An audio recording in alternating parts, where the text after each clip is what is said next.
Hello students, welcome to the अग्निज online classes. और आज की क्लास में हम आगे बढ़ाएंगे क्लास 8 मैथ्स का chapter linear equation in one variable. So students, question number 95 में देखते हैं क्या दिया हुआ है। A man sold an article for ₹495 and gained 10% on it. So students, profit and loss chapter का क्वेश्चन है। यहाँ पे क्वेश्चन में दिया है कि एक व्यक्ति है जो कि कोई आर्टिकल बेचता है 495 में, मतलब सेलिंग प्राइस आपको ऑलरेडी दी हुई है, उसने इतने में बेचा है, तो इससे ज़्यादा बढ़ा मत देना आप, ठीक है। तो इतने में बेचा है और इतने में बेचने पर उसको 10% का फ़ायदा भी हुआ है, तो जो फ़ायदा है वो इसमें ऑलरेडी इंक्लूडेड है। Find the cost price of the article, तो आपको बताना है कि उसकी कॉस्ट प्राइस कितनी रही होगी। अब स्टूडेंट्स, इतना तो हम सब जानते हैं कि जब फ़ायदे में बेचा है तो कॉस्ट प्राइस जाहिर सी बात है 495 से कम रही होगी, है ना। लेकिन आपको फुल कॉन्सेप्ट अच्छे से समझना है स्टूडेंट्स। देखिए, होता क्या है कि जब भी हम कोई भी सामान खरीदते और बेचने का काम करते हैं, तो उसमें सबसे पहले जो आता है वो आता है कॉस्ट प्राइस। देखिए, मान लेते हैं कि मैं एक दुकानदार हूँ, तो मुझे कोई भी सामान कहीं से खरीद के किसी और जगह पे बेचना है, ठीक है। मेरी दुकान कहीं और है, तो मैं जाहिर सी बात है कहीं से पहले सामान खरीदूंगा। तो वो सामान सबसे पहले अ, मेरी लाइफ में आया। अब आप देखिए, ये लाइफ वर्ड मैंने क्यों यूज़ किया। देखिए स्टूडेंट्स, कुछ क्वेश्चंस सीधे होते हैं, कुछ क्वेश्चंस उल्टे होते हैं, ठीक है। और सीधे क्वेश्चंस में आपको एक्स लेट करने की ज़रूरत नहीं होती है, लेकिन जो रिवर्स क्वेश्चन होते हैं, उल्टे क्वेश्चन होते हैं, उनमें आपको एक्स लेट करने की ज़रूरत पड़ती है। तो आप बड़े ध्यान से समझना। जब मैंने दुकान खोली तो सबसे पहले कॉस्ट प्राइस मेरी लाइफ में आएगी, क्योंकि सबसे पहले मैंने वो सामान खरीदा होगा। और उसके बाद सेलिंग प्राइस मेरी लाइफ में आएगी, क्योंकि उसके बाद मैंने किसी ग्राहक को वो सामान बेचा। तो ऑर्डर क्या बोलता है, सबसे पहले सीपी आती है और उसके बाद एसपी आती है। अब क्वेश्चन में अगर आपको सीपी दिया हुआ है और एसपी निकालना है, तो इसका मतलब है कि सीधा क्वेश्चन है ना। पहली वाली चीज़ आपको दी है, बाद वाली चीज़ आपको निकालनी है, तो इसका मतलब सीधा क्वेश्चन हो गया। लेकिन कभी कभी क्या होता है स्टूडेंट्स, आपको बाद वाली चीज़ दी होती है और आपको यहाँ पर जाना होता है रिवर्स में, जैसे कि इस क्वेश्चन में हुआ है, आप देख सकते हैं, ठीक है। तो सोल्ड एन आर्टिकल फॉर इतना है, तो सेलिंग प्राइस आपको दी हुई है ऑलरेडी, आपको गेन परसेंट दिया हुआ है, आपको सीपी निकालना है। तो इसमें आपको उल्टा चलना है स्टूडेंट्स। तो जब भी उल्टे चलते हैं ना, तो उसमें हमको एक्स लेट करना है। तभी ये वाला question students linear equation in one variable में पूछा भी गया है। आई होप ये चीज़ क्लियर है। अब कुछ बच्चे एक और गलती करेंगे यहाँ पे, कि आपको अमाउंट दिया हुआ है, उनको लगेगा कि हमको इतना तो पता लग गया कि कॉस्ट प्राइस जो है वो कम होगी, तो इसका 10% निकाल देंगे, इसका 10% निकालेंगे और इसी में से माइनस कर देंगे।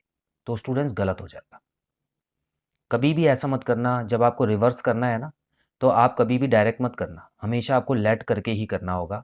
और लेट क्या करेंगे, सीपी को एक्स मान के चलेंगे, उसके बाद सारे जो हमारे क्वेश्चंस है वो सभी क्वेश्चंस सही बैठेंगे, ठीक है। एक फॉर्मूला और याद रखिएगा स्टूडेंट्स, कि प्रॉफिट जो होता है, क्योंकि इस क्वेश्चन में गेन दिया हुआ है ना, तो उसको हम प्रॉफिट भी बोल सकते हैं। उसका सिंपल सा फॉर्मूला होता है S P minus C P. मतलब जितने में आपने बेचा माइनस जितने में आपने खरीदा था।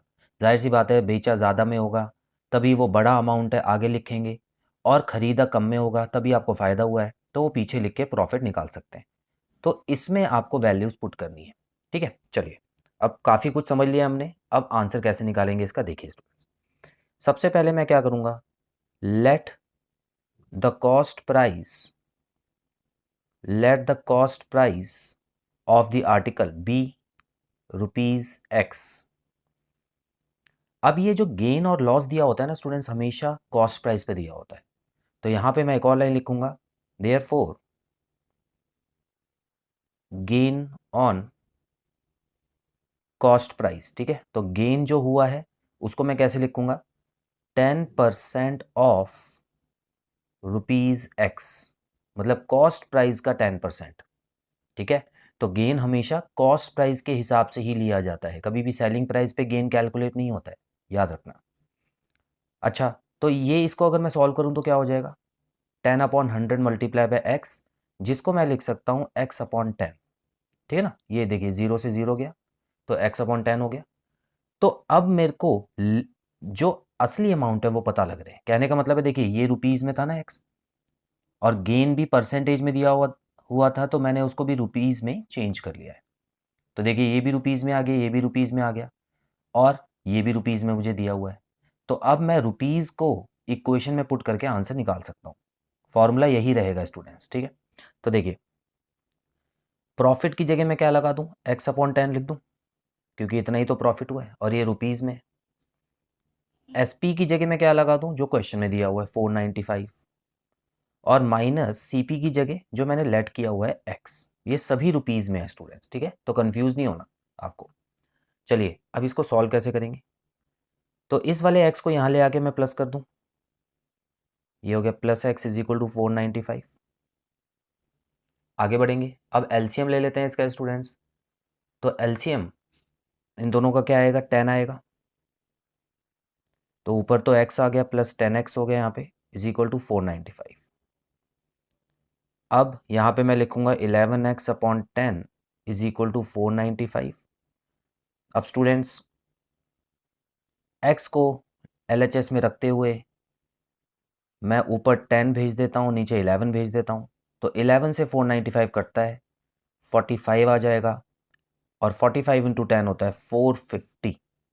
तो स्टूडेंट्स देखिए कितना आसान सा आंसर आया, सिंपल नॉर्मल नंबर आया है 450, ना ही डेसिमल है ना ही कोई फ्रैक्शन है इसमें, ठीक है। तो 450 रुपये का वो आर्टिकल था जो मैंने खरीदा था, और उसका 10% ऐड करके मैंने उसको बेचा है, तो इसका मतलब 495 में वो बिका है, ठीक है। अब आप अगर इसका 495 का 10% निकाल के इसमें से माइनस करें, ठीक है, तो वो गलत होगा। आप चाहें तो ट्राई कीजिएगा, 495 का 10% निकाल के इसको माइनस करके देखेंगे, तो स्टूडेंट्स 450 कभी नहीं आएगा, और 450 ही इसका आंसर है, क्योंकि इसका 10% निकाल के अगर इसमें प्लस करेंगे तो 495 पे आप पहुँच जाएंगे। तो आई होप ये वाला सीधा जो क्वेश्चन होता है और जो उल्टा क्वेश्चन होता है उसमें आपको क्लियर हुआ डिफरेंस। सो स्टूडेंट्स आज की क्लास में इतना ही, बहुत जल्द मिलते हैं अगली क्लास में नए क्वेश्चन के साथ। Till then bye bye.